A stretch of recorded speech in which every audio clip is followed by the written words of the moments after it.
All right, Steve Hilton joins us this morning. Come on, Steve. What happens if there's an attack here and it's linked to the border? Speculate for me. What do you think goes on?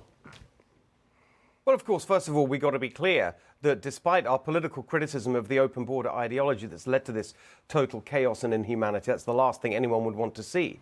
But I think you're right, that it would reveal the consequences. And what's so interesting about this border crisis that is entirely created by the Biden administration and the hard left ideology that it basically drives everything it does, is that they're kind of unembarrassed about it.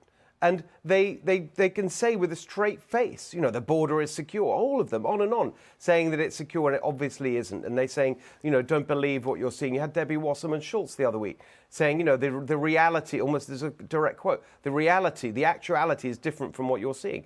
But if there is something along the lines you describe, they can't just sweep it aside, as they have been up till now. So I think that's right. But honestly, the consequences of this hard left ideology on the border and throughout the economic and social policies of this country totally should drive a massive defeat for this administration. It's been a total calamity on every issue. Now, Biden's strategy memo that released recently, it says he's going to revive the themes from 2020. Maybe that's basement strategy, attack MAGA. Do you think that works for him? Well, I mean, what choice has he got? First of all, he can sort of barely string a sentence together, can barely sort of, you know, walk around. So, I mean, there'll be some update of the basement strategy. I don't know, my armchair strategy. I don't know what it's going to be. But they can't have him go out and make the kind of barnstorming campaign schedule that Trump is doing, because he literally can't do it.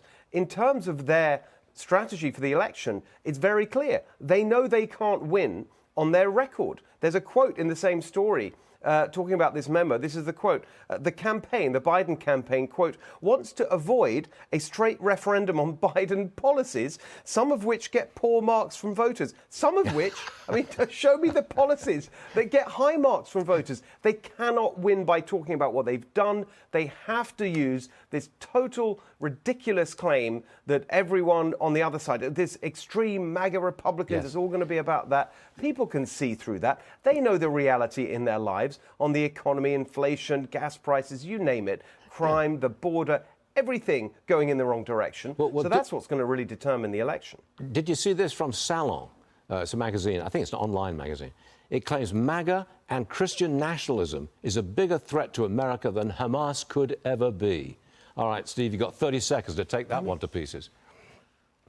I mean, how can anyone even commit those words to paper or screen or whatever? I mean, it shows you the utter delusion of the hard left fanatics that are at the heart of this anti-Semitism and that really at the heart of the modern left, the Democratic Party, completely controlled by these absolute extremist lunatics. And then they have the nerve to call Republicans extremists when all that Republicans want is a return to common sense policies that actually help people and help the country. It's the world turned upside down, Steve. That's the way it is. Exactly. Yeah.